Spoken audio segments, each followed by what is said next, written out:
अभी देखिए तो क्लियर है क्लियर ना। जय हिंद, स्वागत है हमारे YouTube चैनल जीएस एक्सपर्ट में। दोस्तों आज जो मैं ये एपिसोड डिलीवर करूंगा आप सभी के बीच, ये जो है हमारा इतिहास से संबंधित है और ये इतिहास है। इतिहास का लेक्चर आज प्रोवाइड कराऊंगा, प्रोड्यूस कराऊंगा।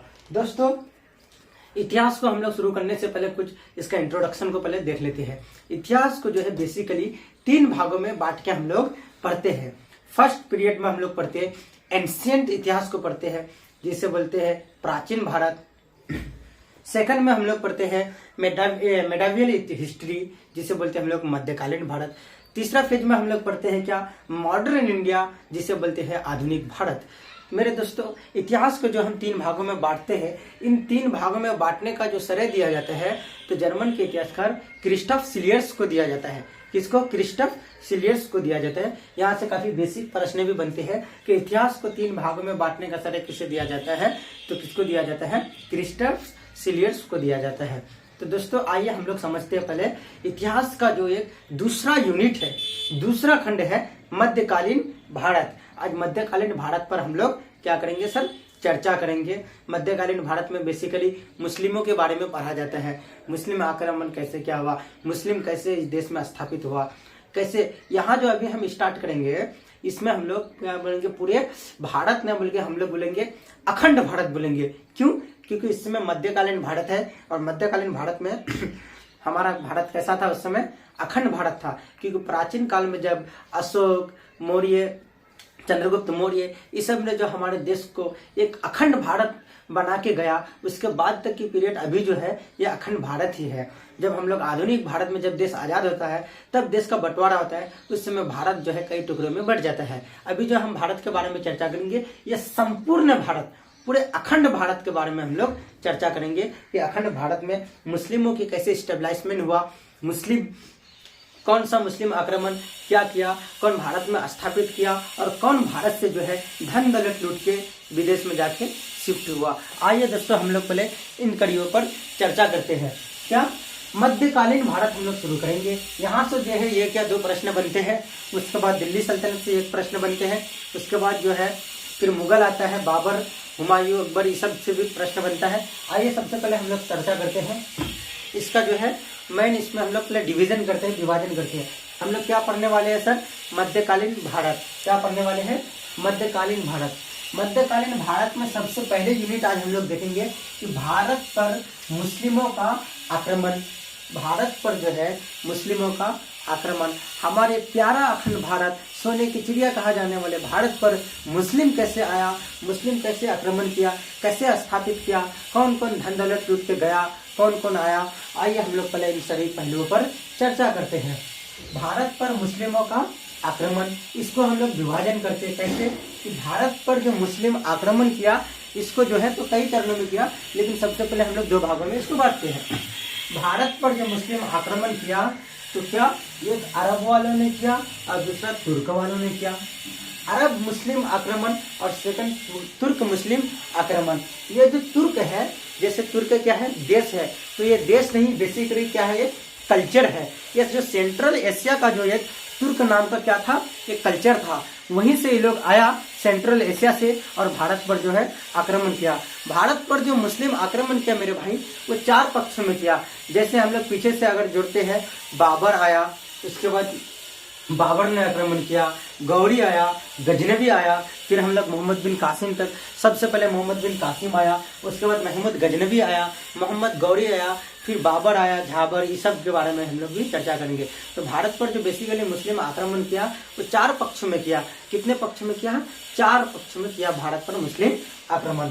इससे पहले हम लोग पहले ये चर्चा कर लेते हैं। भारत पर जो मुस्लिम आक्रमण हुआ, अरब मुस्लिम आक्रमण और तुर्क मुस्लिम आक्रमण। ये अरब और तुर्क जो है ये बेसिकली क्या है? ये कल्चर का नाम है। जिस तरह से बाबर कहाँ से आया था? फरगना से आया था।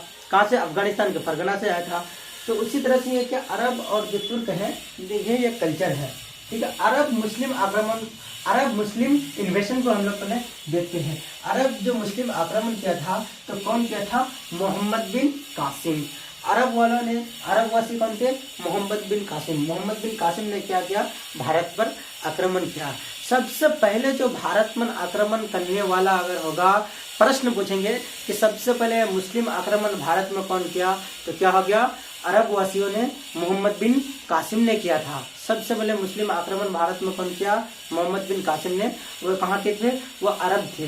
क्या थे वो, अरब। ऐसे क्वेश्चन बचेगा, सबसे पहले मुस्लिम आक्रमण अरब हुआ कि तुर्क हुआ, तो सबसे पहले मुस्लिम आक्रमण जो है वो अरब हुआ। तो मोहम्मद बिन कासिम भारत आया, क्या है, भारत आया। सबसे पहले जो है 711 में आक्रमण किया।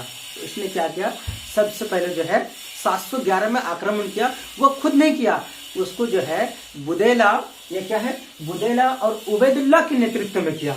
किसको, बुदेला और उबैदुल्लाह को आगे बढ़वाया कि आप लोग जाके आक्रमण कीजिए। तो बुदेला और उबैदुल्लाह ने आक्रमण किया 711 ईस्वी में, परंतु यह आक्रमण जो है असफल रहा। यह आक्रमण जो है मुस्लिम अरब वासियों ने जीत नहीं पाया। इसलिए हम क्या लिखे, 711 ईस्वी में जो बुदेला और उबैदुल्लाह के नेतृत्व में जो आक्रमण हुआ, वो आक्रमण कैसा रहा सर, असफल रहा, सफल नहीं रहा। इसमें अरब वालों ने नहीं जीत हासिल कर पाया। फिर दूसरा जो आक्रमण हुआ 712 ईस्वी में हुआ। कब हुआ सर, 712 ईस्वी में हुआ। 712 ईस्वी में किसमें, क्या, ये जो है काफी इंपोर्टेंट जो ये युद्ध हो जाता है, ये निर्णायक युद्ध हो जाता है जब अरब वासियों ने अपने ये भारत में स्टेबलाइज पैर को जमाया। तो क्या, रावर का युद्ध हुआ। कब, 712 ईस्वी में रावर का युद्ध हुआ। उस युद्ध का जो नेतृत्व कर रहा था अरब वासियों की तरफ से कौन कर रहा था, मोहम्मद बिन कासिम। और भारत की तरफ से जो नेतृत्व कर रहा था वो कौन, दाहिर। सिंध का राजा उस समय कौन थे, दाहिर थे। सबसे पहले जो है 711 में तो आक्रमण किया, वह आक्रमण असफल रहा, परंतु फिर मोहम्मद बिन कासिम खुद आया और 712 ईस्वी में सिंध पर आक्रमण कर दिया। जब सिंध पर आक्रमण कर दिया तो उस समय सिंध के राजा कौन थे, दाहिर थे। सिंध के राजा दाहिर को क्या, मोहम्मद बिन कासिम ने हरा दिया और जो है मोहम्मद बिन कासिम सिंध को जीत लिया। मोहम्मद बिन कासिम क्या किया, 712 ईस्वी में सिंध को जीत लिया। ये जो सिंध को जीता, अब इसके बारे में प्रमाण मिलेगा कि नहीं भाई।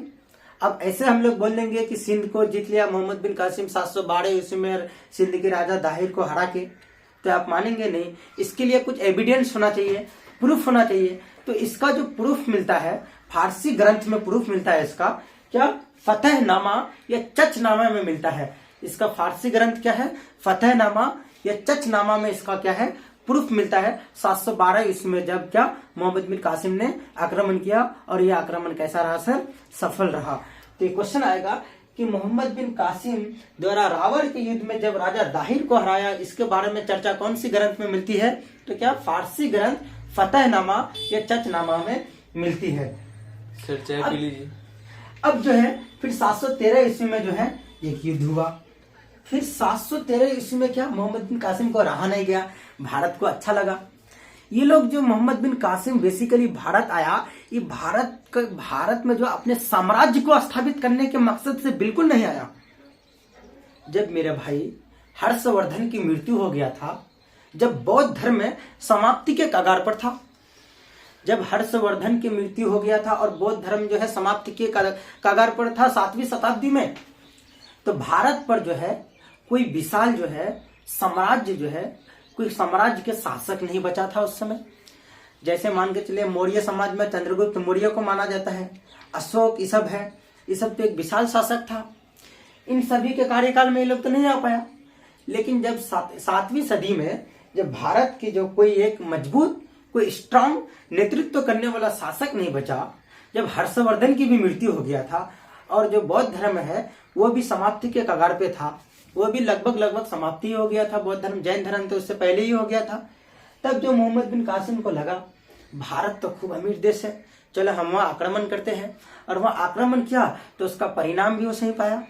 वो क्या, वो जो जिस मकसद से वो आया था उस मकसद पर वो हावी हो गया।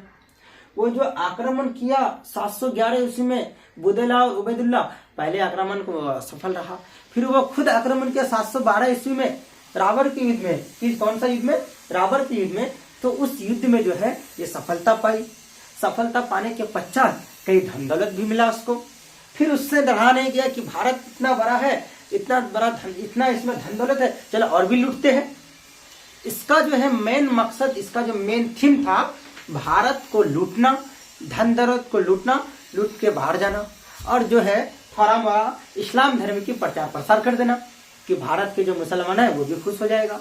इस्लाम धर्म जो है वो ऐसा नहीं है कि मोहम्मद बिन कासिम आके ही भारत में प्रचार प्रसार किया। इस्लाम धर्म में बहुत पहले से ही था। इसके बारे में जो है इस्लामिक स्कॉलर लोग अच्छे से बताएंगे। मेरा जहाँ टॉपिक है हम उस चीज के बारे में ही आपको बताएंगे। जो हिस्ट्री मेरा टॉपिक है हम इतिहास के बारे में ही यहीं से बताएंगे। जब जो इस्लामिक स्कॉलर होगा वो लोग ज्यादा बताएगा अच्छा से। तो जी हाँ, हम क्या समझ रहे हैं, यही समझ रहे हैं कि मोहम्मद बिन कासिम का प्योर मकसद था क्या कि भारत को लूटना। इसको ऐसे ही भारत का जो धन दौलत था उसको लूट के तुर्क अरब ले जाना। ठीक है, तो इससे रहा नहीं गया। इसने क्या किया, 713 ईस्वी में मुल्तान में फिर आक्रमण कर दिया। कौन? मोहम्मद बिन कासिम। आप बोले कि सर मुल्तान कहाँ पर है? वर्तमान समय में जो मुल्तान है पाकिस्तान में है, और उस समय जो हमारे अखंड भारत थे तो पाकिस्तान, अफगानिस्तान, बांग्लादेश, म्यांमार ये सभी क्या थे? भारत के तो हिस्सा थे, पूरे अखंड भारत थे। अभी हमारा भारत जो है अखंड भारत से खंड भारत में सीमित होकर रह गया है। अंग्रेजों जब हमारे देश गुलाम थे तो हम क्या थे? भारतीय थे। जब हमारा देश आजाद हो गया तो हम हिंदू मुस्लिम हो गए। ये सब बांट के चला गया, वही है। तो आइए हम लोग पहले इसको समझ लेते हैं। फिर मोहम्मद बिन कासिम को रहा नहीं गया। 713 ईस्वी में उन्होंने मुल्तान पर आक्रमण कर दिया और मुल्तान पर भी उसने जीत हासिल कर लिया। जी हाँ, 711 में असफल रहा, 712 में सफल रहा, फिर 713 में सफल रहा। मोहम्मद बिन कासिम का तो बल्ले बल्ले हो गया। आया, लूट के लेके चला गया। 712 ईस्वी में जब मुल्तान पर आक्रमण किया और 713 ईस्वी में जब मुल्तान को भी सफलतापूर्वक जीत हासिल कर लिया, तो उस समय मुल्तान में जो है सोने की उसको बहुत सारे भंडार मिले। अब ऐसा कहा जाता है इतिहास में कि मुल्तान को जो है ना स्वर्ण का यह सिटी कहा जाता है। मुल्तान को जो है स्वर्ण का शहर कहा जाता है। स्वर्ण का शहर कहा जाता था उस समय मुल्तान को। अब कितना सोना उस समय हो सकता, उस समय हुआ होगा, अब सोच सकते हो। इसलिए 713 में जब मोहम्मद बिन कासिम ने आक्रमण किया और मुल्तान को जीत लिया, तो मुल्तान से जो सोने का भंडार थे उसने सोने का भंडार पर कब्जा कर लिया और सोने का भंडार लूट के लेकर चला गया। मुल्तान को क्या स्वर्ण नगरी भी कहा जाता था। फिर मोहम्मद बिन कासिम ने क्या किया, जजिया कर लगा दिया। मोहम्मद बिन कासिम ने जजिया कर लगा दिया। अब बोलेगा सर जजिया कर क्या था? जजिया कर एक प्रकार का सुरक्षात्मक क्या था? टैक्स था, कर था। ये कर सबसे पहले प्रश्न ऐसे पूछेंगे कि जजिया कर सबसे पहले भारत में कौन लगाया? जजिया कर तो सबसे पहले भारत में मोहम्मद बिन कासिम ने लगाया। जजिया कर एक सुरक्षात्मक क्या था? टैक्स था। ये टैक्स केवल और केवल गैर मुस्लिमों से लिया जाता था। अब बोले कि ये कैसा बात? भारत के उन सभी लोगों से ये टैक्स लिया जाता था। भारत के उन सभी लोगों से ये टैक्स लिया जाता था जो इस्लाम धर्म के मानने वाले नहीं थे, जो इस्लाम धर्म को फॉलो नहीं करते थे। उन सभी नागरिकों से, उन सभी निवासियों से, उन सभी भारतीयों से ये जजिया कर जो टैक्स लिया जाता था, उसूला जाता था मोहम्मद बिन कासिम के द्वारा। अब ये जजिया कर जो टैक्स थे, इन टैक्स में जो है 5 प्रकार के लोगों को मुक्त रखा गया। ये टैक्स से जो है 5 प्रकार के लोगों को क्या इससे नहीं लिया जाता था, 5 प्रकार के लोगों से। अब वो 5 प्रकार के लोग कौन था? पहला तो बच्चा था। अब जो बच्चा होगा उसको तो खेलने कूदने से तो फुर्सत नहीं, तो काची वो टैक्स देगा। अब जो बूढ़ा था उससे भी ये टैक्स नहीं लिया जाता था। एक निश्चित उम्र के बाद जब आप जैफ हो जाते हैं तो आप किसी काम के नहीं बचते हैं। एक राष्ट्रपति के तरह पर घर का सारे डिसीजन अपने से जो ये होता है, अपने बेटा पोते ये सबको आप डिसीजन देते हैं। एक वक्त के बाद आप तो राष्ट्रपति बन जाते हैं घर का, क्योंकि वो अंतिम फाइनली सब काम कर लेता है। तब दादाजी से जाके पूछता है, दादाजी ये काम करना चाह रहे हैं, ऐसा होगा कि नहीं होगा? तब दादाजी डिसीजन देते हैं। तो जो बूढ़ा होता था, बूढ़ा से टैक्स नहीं लिया जाता था। अब क्या, जो विकलांग से भी ये टैक्स नहीं लिया जाता था। अब क्या, जो महिला थी, महिला वाले से भी ये सब टैक्स नहीं लिया जाता था। अब जो ब्राह्मण थी, ब्राह्मणों से, जो ब्राह्मण धर्म के जो ब्राह्मण थे, ब्राह्मणों लोग से भी ये टैक्स नहीं वसूला जाता था। तो इसका मतलब ये हुआ सर, मोहम्मद बिन कासिम ने 5 प्रकार का जब टैक्स वसूलने लगा, तो उसमें से जो है 5 प्रकार के लोग जो है 5 प्रकार के लोग इस टैक्स से ये टैक्स को नहीं देते थे। 5 प्रकार के लोग कौन कौन, क्या क्या हम बताएं? बूढ़ा बताए सर, बच्चा बताएं, विकलांग बताएं, ब्राह्मण बताए, स्त्री बताए। इस सब से जो है ये टैक्स नहीं वसूला जाता था। उसके बाद एक आया कौन? तुगलक वंश के शासक आया। तुगलक वंश के शासक कौन आया? फिरोज शाह तुगलक। फिरोज शाह तुगलक ने इन टैक्सों को जो है ब्राह्मणों पर लगा दिया। कौन? तुगलक वंश के एक शासक थे फिरोज शाह तुगलक। फिरोज शाह तुगलक ने इस टैक्स को जो है क्या लगा दिया सर? ब्राह्मणों पर लगा दिया। ठीक है। अब फिर मुगल बादशाह अकबर ने इस टैक्स को समाप्त किया। फिर औरंगजेब ने इस टैक्स को लागू किया। मुगल बादशाह अकबर ने इस जजिया का टैक्स को समाप्त किया। फिर उसके बाद जो आया औरंगजेब, शाहजहां का बेटा, औरंगजेब ने जो है इस टैक्स को पुनः लगा दिया। औरंगजेब को एक ऐसा क्रूर शासक माना जाता है। जब हम मुगल पढ़ेंगे, औरंगजेब के बारे में जब आपको पढ़ाएंगे तो खूब मजा आएगा। औरंगजेब एक ऐसा शासक था जिसने अंग्रेजों से भी ये जजिया का टैक्स वसूला था। ये औरंगजेब का टॉपिक नहीं, फिर भी हम जजिया कर आया तो हम डिस्कस कर लेते हैं। औरंगजेब जो है ये जो टैक्स जो है 1779 ईस्वी में ये टैक्स जो है औरंगजेब वसूलने लगा था। किससे? ये पुनः ये टैक्स सभी पर लगा दिया था। लेकिन औरंगजेब जो है अंग्रेजों से भी ये टैक्स वसूलते थे। जजिया कर को संपूर्ण रूप से क्वेश्चन आएगा कि जजिया कर को संपूर्ण रूप से कौन बंद किया? तो क्या? मोहम्मद शाह रंगीला। मोहम्मद शाह रंगीला मुगल शासक था। मोहम्मद शाह रंगीला, मोहम्मद शाह रंगीला ने जजिया कर को पूर्ण रूप से समाप्त कर दिया था। तो ये हो गया जजिया कर का कहानी किस्सा सर। हम लोग आशा करते हो आप लोग समझ गएंगे। तो ये जो अरब पर जो मुस्लिम आक्रमण हुआ था, भारत पर अरब वालों ने किया था, ये इतने ही पर सिमट के रह गया। इसके बाद जो हुआ फिर तुर्क वालों ने आक्रमण किया। तुर्क एक कल्चर था, इसने आक्रमण किया सर। इसमें जो है बेसिकली इतना ही तक था, कोई बड़ा ये नहीं है, उतना इम्पोर्टेंट भी नहीं है। लेकिन आपको इतिहास में एक समझ विकसित करने के लिए इन सारी पहलुओं को आपको देखना बेहद जरूरी है। आप सोच सकते हो ये हमारा भारत कैसा था और अभी कैसा हो गया। तो क्या हुआ? फिर तुर्क ने आक्रमण किया। तुर्क जो है बेसिकली इसमें जो है तुर्क में सबसे पहले महमूद गजनवी ने किया, उसके बाद मोहम्मद गौरी ने किया। फिर मोहम्मद गौरी के बाद मोहम्मद गौरी के जो क्या थे, ये थे सेनापति थे। कौन? मोहम्मद गौरी के गुलाम थे। कौन? सेनापति गुलाम थे। कौन? कुतुबुद्दीन ऐबक। कुतुबुद्दीन ऐबक कैसा थे? गुलाम थे। किसके? मोहम्मद गौरी के। तो मोहम्मद गौरी के जब गुलाम थे, मोहम्मद गौरी जब कमजोर होने लगा तो मोहम्मद गौरी को मार दिया। फिर कुतुबुद्दीन ऐबक ने गुलाम वंश की स्थापना कर दिया। उसी तरह से इसका जो क्या था, अब जो गुलाम वंश होगा उसका भी कोई ना कोई सेनापति होगा कि नहीं? जो गुलाम वंश के सेनापति थे उसने गुलाम वंश को खत्म किया। फिर एक नया वंश को स्थापित किया, खिलजी वंश को। अब खिलजी वंश भी चलने लगा। चलते चलते खिलजी वंश में भी कोई ना कोई, जैसे कोई राजा होगा तो उसका कोई ना कोई कमांडर होना चाहिए, सेनापति होना चाहिए। जैसे मोदी जी है, मोदी जी जब नेतृत्व कर रहा है पूरे भारत का तो उसका कुछ ना कुछ सेनापति है कि नहीं? अमित शाह है, योगी है, सब सेनापति है ना। उसी तरह से सब कुछ हम मानते ले तो क्या जो खिलजी वंश था उसका भी सेनापति ने खिलजी वंश के शासक को मार के खत्म कर दिया। फिर आया तुगलक वंश।